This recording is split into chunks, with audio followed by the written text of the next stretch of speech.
luz a um filho, você deverá dar o nome de Jesus, porque ele salvará o povo dele dos seus pecados.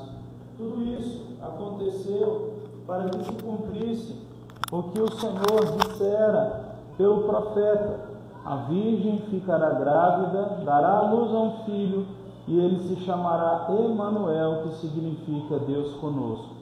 Ao acordar, José fez o que o anjo do Senhor lhe havia ordenado e recebeu Maria como esposa. Contudo, não teve relações sexuais com ela enquanto não deu à luz ao filho, a quem pôs o nome de Jesus. Você pode orar comigo essa noite? Senhor Deus, nós pedimos que o Senhor fale conosco, e mais uma vez a Tua palavra, Senhor Deus, edifique o nosso coração. Ensina-nos, ó Deus, o que ainda não sabemos, enche-nos de sabedoria e graça, enche-nos de fé. Abençoa, Senhor Deus, a reta final desse ano, abençoa, Pai, as comemorações de Natal, que nós possamos, ó Deus, fazer conforme a Tua vontade, que possamos, ó Deus, ter um coração equilibrado, um coração, ó Deus, aonde o Senhor é glorificado por meio das nossas palavras, por meio das nossas reações, atitudes. Obrigado por estarmos aqui participando desse momento de celebração, de comunhão. Isso é maravilhoso, ó Deus, e sabemos que frutos espirituais acontecem quando a Tua palavra é aberta e pregada, quando a Tua palavra é cantada, quando a Tua palavra é orada. Pai, todas as orações que foram feitas, todas as pessoas que apresentaram as suas orações, eu te peço, Senhor, responde cada uma delas que tem sido feita em nome de Jesus, segundo a Tua palavra, que nós possamos ter respostas do Senhor, nos alegrar no Senhor, testemunhar o que o Senhor faz, porque o que é impossível para os homens é possível para o Senhor. Eu te glorifico, a Deus, por tudo isso. Fala conosco em nome de Jesus. Amém, amém. Nós sabemos então que o Natal representa o nascimento de Jesus, né? Nós costumamos comemorar o Natal no dia 25 de dezembro, mas não existe nenhum tipo de comprovação histórica de que Jesus nasceu dia 25 de dezembro. Provavelmente ele nasceu no mês de abril, justamente ali por causa do calendário que ele seguia. Mas isso não tem muita importância. Eu quero dizer que o nascimento de Jesus ele foi único.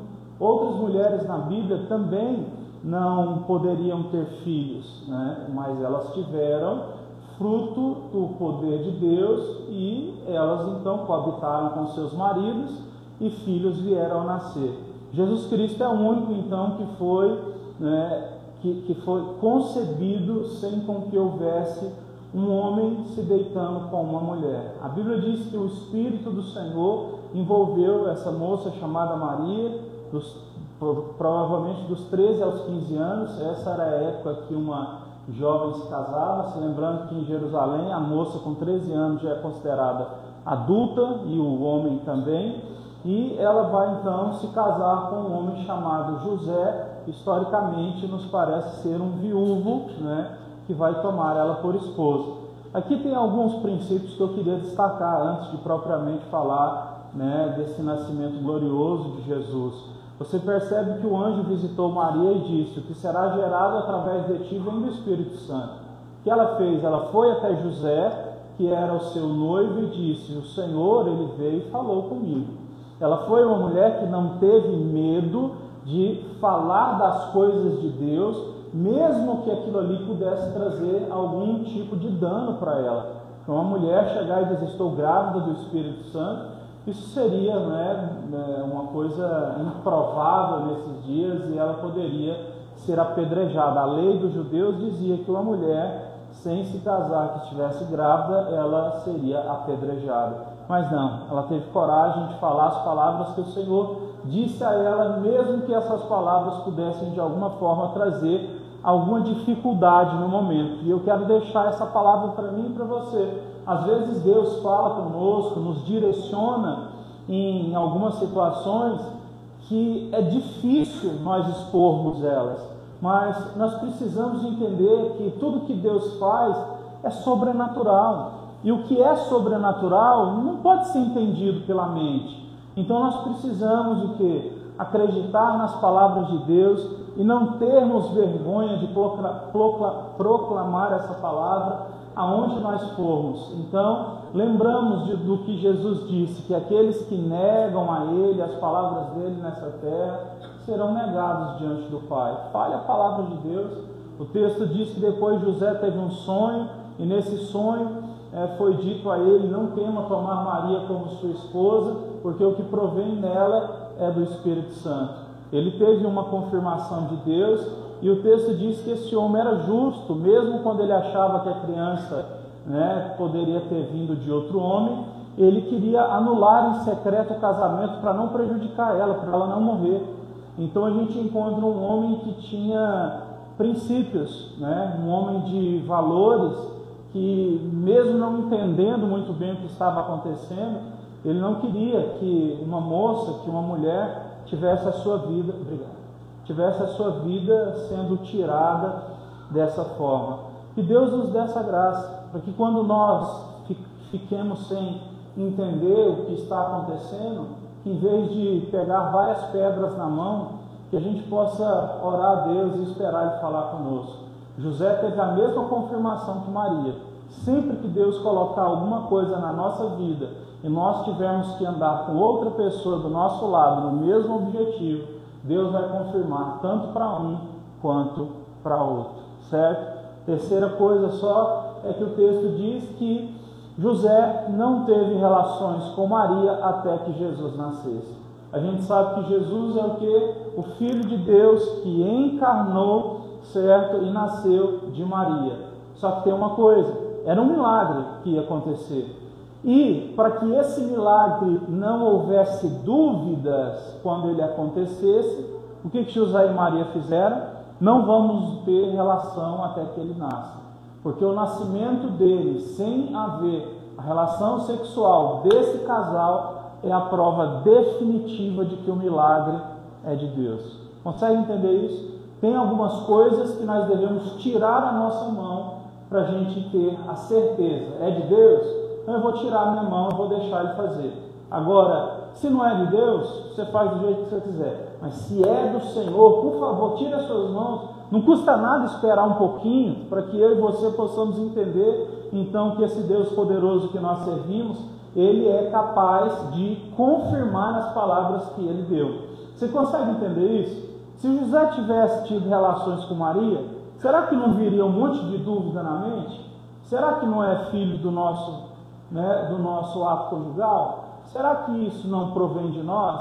Então o que eles fizeram? Eles esperaram. Então tem momentos na nossa vida que a gente tem que esperar para ver Deus confirmar, para que a nossa fé aumente através disso. Então a ansiedade, a agitação, esse desejo de fazer as coisas rápido demais, ela é um problema. Pois bem, Cristo Jesus, Ele faz parte da Sagrada Trindade. Nós servimos um Deus que não tem 3 cabeças, mas Ele é um Deus triuno. Pai, Filho e Espírito Santo são o mesmo Deus. E a gente pode definir de uma forma não tão clara, porque não existem palavras humanas que possam nos fazer falar sobre a Trindade de uma maneira tão clara assim. Um dia alguém quis tentar e alguém disse assim: a Trindade é semelhante ao Sol. Existe o Sol, existe a luz do Sol e existe o calor do Sol. É como se isso pudesse de alguma forma expressar de forma distante o que seria Deus Pai, Deus Filho e Deus Espírito Santo. O Sol, a luz e o calor. Mas nem isso é capaz de definir exatamente. Então, eu preciso que você entenda uma coisa. Jesus Cristo, Ele é eterno. Jesus Cristo, Ele não foi criado pelo Pai. Ele não foi criado pelo Espírito. O Pai, o Filho e o Espírito, eles são iguais em poder e eles agem sempre, certo, nas mesmas diretrizes. Eles não entram em conflito. Eles nunca, certo, batem cabeça um com o outro. O Deus que nós servimos é um Deus único. Ele tem uma unidade e uma essência, certo, completa. São 3 pessoas, mas essa divindade, ela está nos 3. Então, a palavra trindade, apesar de não se encontrar na Bíblia, ela muitas vezes nos é mostrada. Por exemplo, quando Deus criou o homem e a mulher, está escrito assim, o próprio Deus falando com ele mesmo, a Trindade: façamos o homem à nossa imagem, à nossa semelhança. Então, Pai, Filho e Espírito Santo estiveram no ato da criação do ser humano. Pai, Filho e Espírito Santo estiveram no ato da criação dos céus e da terra. Então, Cristo Jesus, ele não é menos que o Pai e nem mais que o Filho. Pai, Filho e Espírito Santo são Deus. Eles são o Deus ao qual nós servimos. Então, o Pai, ele é Deus, como diz a palavra, para todos nós há um só Deus e Pai. E está escrito também que, segundo a presciência de Deus, nós podemos acreditar no nosso Pai. E diz também que o Filho é Deus. Você vai encontrar amplamente Jesus dizendo que ele é Deus. Um dia Filipe, um dos discípulos, disseram assim: Senhor Jesus, mostra o Pai. Jesus disse: vocês me veem, estão vendo o Pai. Jesus, ele é Deus.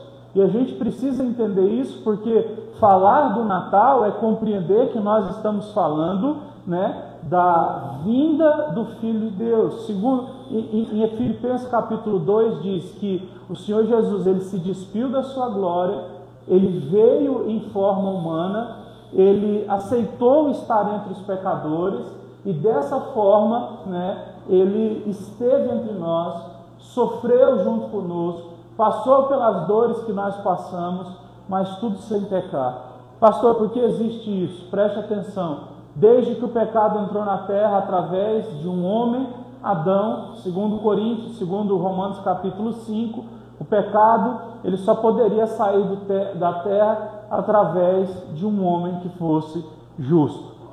Para que o pecado seja perdoado, precisa haver derramamento de sangue. Então é por isso que você vai encontrar no Antigo Testamento as pessoas tentando alcançar o perdão dos seus pecados derramando sangue de animais. Cristo, como diz o próprio João Batista, é o Cordeiro de Deus que veio tirar o pecado do mundo. Somente aquele que acertou em todas as coisas poderia vir, pagar um preço por nós, colocar todo o pecado da raça humana nas suas costas e nos dar hoje a oportunidade de termos uma ponte que nos liga até Deus. E hoje em dia nós podemos fazer orações diretas a Deus, porque Jesus Cristo, ele é o caminho, é a verdade e é a vida. Podemos acreditar nesse Deus. O Espírito Santo é Deus. Pedro também disse, quando Ananias e Safira tentaram enganar eles, ele disse: vocês mentiram a Deus, vocês mentiram ao Espírito Santo. O Espírito Santo é Deus. Você sabe também que Jesus, quando foi ser batizado, nós temos ali, Pai, Filho e Espírito juntos. Quando Jesus desceu as águas no Rio Jordão e João Batista ali o batizou, a gente vê então que o Espírito de Deus desceu sobre Jesus e o Pai falou dos céus: este é o meu Filho amado em quem eu me agrado. O Filho estava ali, o Espírito estava ali e o Pai estava ali. Nós servimos a um Deus que é todo-poderoso e nós fomos ordenados a pregar o Evangelho a todo mundo e batizar as pessoas o quê? Em nome do Pai, do Filho e do Espírito Santo, porque eles são iguais em poder. Por favor, guarde isso no seu coração, para que nunca mais venha confusões desse tipo, certo? Na sua mente. A palavra de Deus, ela vai nos mostrar de forma clara que Pai, Filho e Espírito Santo, eles têm os mesmos atributos, têm o mesmo poder, certo? Para fazer toda a vontade sagrada do nosso Deus Todo-Poderoso. Nós podemos então ficar seguros, porque Pai, Filho e Espírito Santo são santos, eternos, eles não morrem, eles são imutáveis, onipotentes, oniscientes, onipresentes, criadores, e eles, certo, estarão presentes no último dia, onde nós ressuscitaremos dos mortos. Cristo Jesus, ele partiu com 33 anos nas mãos dos pecadores, mas ele disse que voltaria pela última vez e ressuscitaria o corpo de todos aqueles que já tinham morrido, e a nossa alma se juntará com o nosso corpo novamente. O corpo físico que você tem hoje, ainda que você morra hoje, Jesus volte a 200 anos, Cristo ele vai vir e a sua alma virá com Cristo e o seu corpo ressuscitará, certo, em forma gloriosa, como de Jesus ressuscitou ao terceiro dia, e nós moraremos então para sempre nos céus, chamado Nova Jerusalém, novo céu e nova terra. Nós temos então promessas que trazem toda a esperança para o nosso coração, porque se as nossas esperanças estivessem somente nas coisas dessa terra, como diz Paulo, nós seríamos os mais miseráveis dos homens, porque coisas podem acontecer e jogar toda a nossa esperança por terra, mas as palavras de Cristo, elas jamais cairão por terra. Então, infelizmente, coisas ruins acontecem. Pessoas podem perder família, podem perder saúde, podem perder dinheiro, podem então achar que toda a sua esperança se foi. Mas a verdade, a única coisa que de fato traz essa grande esperança de que as coisas jamais acabarão é a nossa fé no Filho de Deus, no nosso Deus Todo-Poderoso. Graças a Deus, então, porque o Senhor nos ensina essa santa palavra, porque Ele é maravilhoso. E a bênção sacerdotal, acho que a maioria de vocês já ouviram, né, que está no final de 2 Coríntios, diz, né, que o grande amor de Deus, a comunhão e a consolação do Espírito Santo, né, e a presença de Jesus, em outras palavras, seja sobre vós. Amém. A Bíblia nos ensina, então, que os três estão juntos, ok? Então, precisamos entender essa parte para compreendermos, então, né, o que acontece com Cristo. Veja bem, Cristo, ele não veio por acaso. Existem pessoas que acham que Jesus Cristo vir na terra é como se fosse um segundo plano de Deus. Deu errado o primeiro, Jesus agora é o segundo, e não é. Você vai olhar as Escrituras, só no Antigo Testamento você tem, né, 39 livros que são escritos por mais de 20 pessoas num período de 1.300 anos, e ali você encontra profecias precisas a respeito de Jesus. Então, a vinda de Jesus, ela não é uma coisa, certo, qualquer, ela é uma coisa que desde a eternidade ela foi programada, como diz em Efésios, capítulo 1.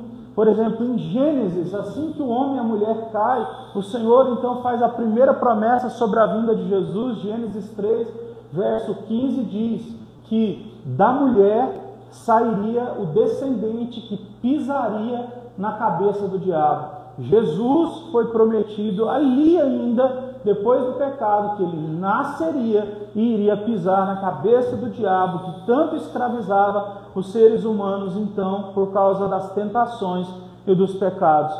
Como explicar Isaías, que viveu 700 anos antes de Jesus, e ele profetiza em Isaías 7, no versículo 14, ele vai dizer que um menino vai nos ser dado, e esse menino vai vir através de uma virgem, e o seu nome será Emanuel. Se cumpre o mesmo texto que eu li aqui a princípio, Mateus, capítulo 1, nós temos um homem que profetiza 700 anos antes que o Filho de Deus, que Cristo Jesus, ele viria na face da terra. Você vê que Jesus Cristo, ele nasceu num lugar pobre, um lugar desprezado, que na verdade era o lugar que o pai e a mãe moravam, que era Nazaré. Era um local que o pessoal que morava em Jerusalém desprezava. E você vê que há uma promessa também de que as pessoas que desprezavam o lugar de qual Jesus tinha vindo, que era a Galiléia, este povo se arrependeria, porque a terra deles, Zebulon, Naftali, seria uma terra que seria consumida, enquanto a Galiléia, ela veria o seu rei sendo levantado. Essa promessa também está nas Escrituras, em Isaías capítulo 9, no verso 2.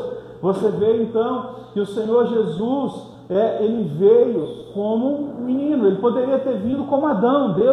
Deus fez Adão já como um homem, mas Cristo, ele veio como um menino. Ele nasceu de uma mulher. Se cumpre o que está escrito também em Isaías capítulo 7, no versículo 1. Ele veio como um menino, e esse menino, ele nos foi dado para que o governo estivesse sobre os seus ombros. Deus então profere uma promessa de que Cristo Jesus faria com que todo o governo estivesse sobre os seus ombros, e ninguém poderia o destruir, porque ele seria maravilhoso conselheiro, Deus forte, Pai da eternidade, príncipe da paz.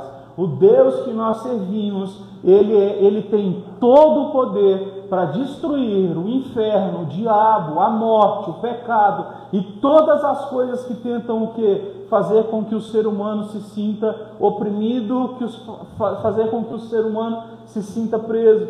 Jesus também ensinava por meio de parábolas. Como nós vamos explicar isso se o salmista Asaf escreve no Salmo 78, no verso 2, ele diz: eu vou abrir os meus lábios e vou proferir parábolas e eu vou propagar enigmas entre vocês, para que assim tanto os pequenos como os grandes venham a ter o entendimento. Então o salmista ele profetiza isso há 500 anos antes de Jesus, e a gente vê Jesus quando ele vem, ele ensina as suas palavras então por meio de parábolas.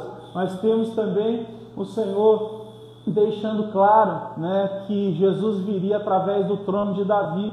Davi, que foi o rei de Israel, que veio da tribo de Judá, foi essa descendência que Jesus veio. É por isso que a gente chama Jesus de filho de Davi, porque ele veio da linhagem de Davi. Por isso que a gente chama Jesus de leão da tribo de Judá, porque Davi era da tribo de Judá, e isso estava profetizado já nos dias de Davi, 2 Samuel capítulo 7, no versículo 16. Como explicar o profeta que fala sobre a entrada de Jesus em Jerusalém através dele estar montado num jumentinho? Zacarias capítulo 9, verso 9, está escrito que o Senhor montaria num jumento, filho de um jumento, então numa jumentinha, e ele entraria pelas portas de Jerusalém, seria saudado e depois disso seria proclamado como malfeitor pelas mesmas pessoas que o aplaudiram. Os mesmos então que aplaudiram Jesus entrando em Jerusalém, poucos dias depois estavam pedindo a sua morte. Jesus também foi levado diante dos seus acusadores em silêncio, como diz em Isaías 53, no verso 7, que como ovelha muda, ele foi levado ao matadouro. Jesus nunca respondeu, certo, desde que ele foi preso, a nenhum questionamento, porque ele sabia que estava ali para pagar o preço pelos nossos pecados. O propósito de Cristo não era sair dali, mas era derramar o seu sangue, para que todo aquele que nele cresce pudesse então ser salvo. O nosso Senhor Jesus Cristo é aquele que passou por uma enorme dor quando estava em cima da cruz, e ele repete as palavras do salmista no Salmo 22, no verso 1, que diz assim: meu Deus, por que o Senhor me abandonaste? Ou, se as palavras fossem citadas em aramaico, Elohim, Elohim, lama sabachthani, por que o Senhor me abandonou? Todo o peso do pecado estava nas costas de Jesus. E Jesus, naquele momento, então, ele se sente sozinho, porque de fato ele está na cruz pagando por nós. O mesmo salmista, no Salmo 22, ele diz: as minhas mãos e os meus pés, eles serão furados por homens que são como cães, homens que são como bandos de cachorros que me cercam. Eles perfurarão as minhas mãos e os meus pés. Salmo 22, verso 1. Como que a gente explica? Nós não estamos falando de um texto que foi montado e que as pessoas fizeram as coisas para dar certo. Nós estamos falando de um texto que é lido, certo, há milhares de anos. E nós temos profecias que se cumprem perfeitamente em Cristo. Nós não estamos falando sobre conto de carochinha. O que eu estou pregando aqui é para mostrar que Cristo Jesus, ele já tinha sido, certo, projetado para essa missão, e essa missão ela já tinha sido profetizada por muitos homens antes. Então nós servimos um Deus que não é que será que existe ou não, esse Deus está vivo, esse Deus é o nosso Deus de salvação, esse Deus ele tem nas Escrituras, no mundo, o seu registro histórico. Cristo Jesus esteve na terra de carne e osso. Ele não era como um fantasma, você atravessava a mão sobre ele. Cristo esteve em carne e osso, teve fome, teve sede, teve sono, passou por dificuldades, chorou quando seu amigo morreu, Cristo Jesus esteve entre nós. Ele foi desprezado e humilhado, como diz Isaías 53, era desprezado e o mais rejeitado entre os homens, homem de dores e que sabia o que era sofrer. E como um daqueles que esconderam o rosto, ele era desprezado. E dele fizemos pouco caso, zombaram de Jesus. Também está escrito no Salmo 22 que ele foi desprezado pelo povo. Todos os que viram a Jesus zombavam dele, balançavam a cabeça para ele, faziam caretas para ele e diziam: confiou no Senhor? Então peça que ele os tire daí. Salmo 22 foi exatamente o que aconteceu lá na cruz. As pessoas passavam e diziam: tu não és que diz o Senhor? Salva-te a ti mesmo, desce daí. Mas tinha sido escrito. Nós estamos então diante de um Deus onde as profecias se cumprem nele, porque ele é o Senhor. Mais 3, só para nós fortalecermos a nossa fé e que o Cristo ao qual nós servimos, ele não é um Cristo que veio do nada, ele foi programado para vir, para salvar as nossas vidas. Também sortearam as roupas de Jesus. Quando Jesus estava apanhando dos soldados, eles colocaram uma manta vermelha nele, uma coroa de espinhos e botaram um cajado na mão dele, ridicularizando ele, dizendo: você é rei, não é? E aí depois disso, que eles bateram muito em Jesus, eles tiraram ali o manto vermelho de Jesus e repartiram aquele manto, conforme a profecia do Salmo 22, o verso 18 também, que diz: dividiram as minhas roupas entre si e tiraram sortes pelas minhas vestes. Eles deixaram Jesus praticamente nu. Eles pegaram o manto vermelho que representava Jesus como rei e repartiram para dizer: você não é nada. E Jesus, ele foi crucificado praticamente nu, simplesmente com a parte de baixo da roupa que eles usavam, que é uma espécie como você enrolasse um lençol por baixo. Jesus Cristo foi crucificado então dessa forma, né, sendo zombado praticamente nu. Isso era considerado nudez nessa época, por isso que nós dizemos que Jesus era nu. Duas coisas: Jesus também teve sede quando estava na cruz, e ele então pede, mas eles entregam para Jesus o que? Eles entregam fel, eles entregam para Jesus vinagre. O Salmo de número 69, verso 21 diz: por alimento me deram fel, e na minha sede eles me deram vinagre para beber. Gente, isso aqui é 500 anos antes do que Jesus fez. E por fim, sobre a ressurreição do Senhor, no Salmo 16, no verso 10: porque tu não me abandonarás no sepulcro, e nem permitirá que o teu santo sofra decomposição. Davi, então, ele escreveu esse salmo, e ele sabia, profetizando já para ele, sabia que ele era um homem, que ele ia morrer, e o corpo dele ia sofrer decomposição, mas o de Cristo não. Ele esteve por 3 dias ali, e ele ressuscitou, e o seu corpo não teve essa decomposição. Então, o nosso Natal é Cristo. O nosso Natal é nós acreditarmos novamente que Ele veio por causa de nós, é nós acreditarmos novamente que não existe nada que pode tirar de nós a esperança de viver, porque nós já temos a maior esperança do mundo. Essa esperança não tarda, não falha, não volta atrás. O Deus que nós servimos é perfeito, nada do que acontecer nessa vida, ainda que esteja totalmente fora do seu pensamento, que você tenha pensado, nunca pensei que passaria por isso, mesmo assim, eu posso lhe garantir, o Senhor Deus sempre estará contigo, como Ele prometeu. Estarei convosco por todos os dias, até a consumação dos séculos. E eu termino dizendo: Cristo, Ele encarnou. Encarnar é diferente de reencarnar. Você não tem nenhuma passagem na Bíblia que fala sobre reencarnação, mas você tem a passagem de Cristo que Ele encarnou. Ele, sendo Deus, Ele encarnou, certo? E Ele veio então dentro da barriga da jovem Maria, e dessa forma Ele nasceu. Então, biblicamente, não existe reencarnação ou a nossa volta. A Bíblia diz em Hebreus capítulo 9, no verso 27, que uma vez que nós morremos, já é dado o juízo. Se nós morrermos hoje com Cristo, nós estaremos com Ele.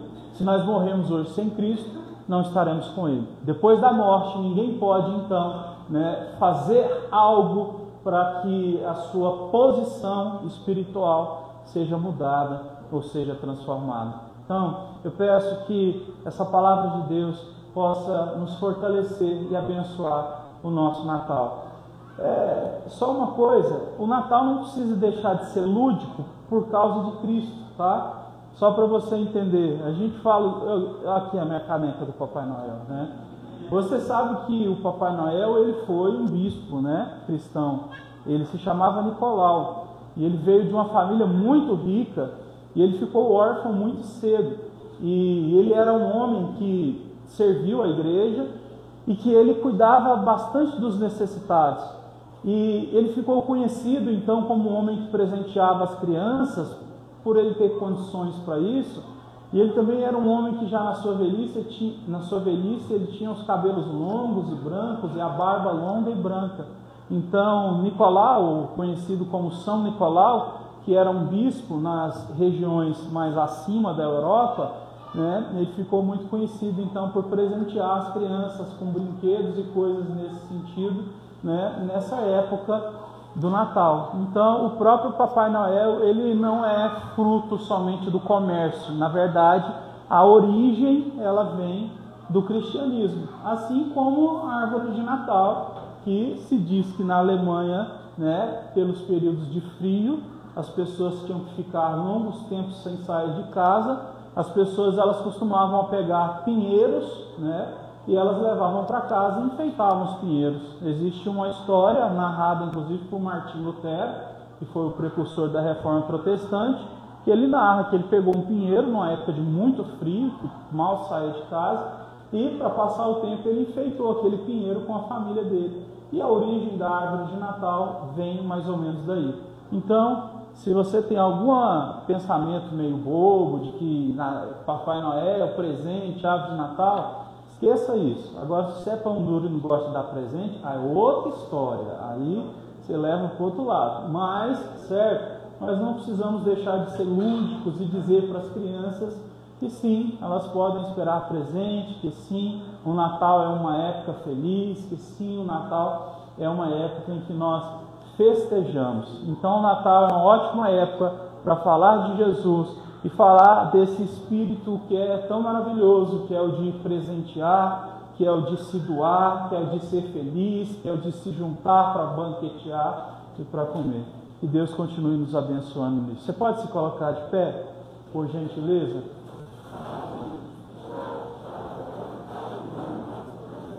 Vamos fazer uma oração? Gente, eu não estou vendo ninguém. Eu vou pedir, William, por favor, você pode vir para a ceia? Vamos fazer uma oração. Senhor Deus, eu quero te agradecer pelo Natal, quero te agradecer pelo ensinamento do Natal, quero te agradecer pela oportunidade, Deus, de celebrar esse momento. Obrigado. Obrigado porque o Senhor veio entre nós.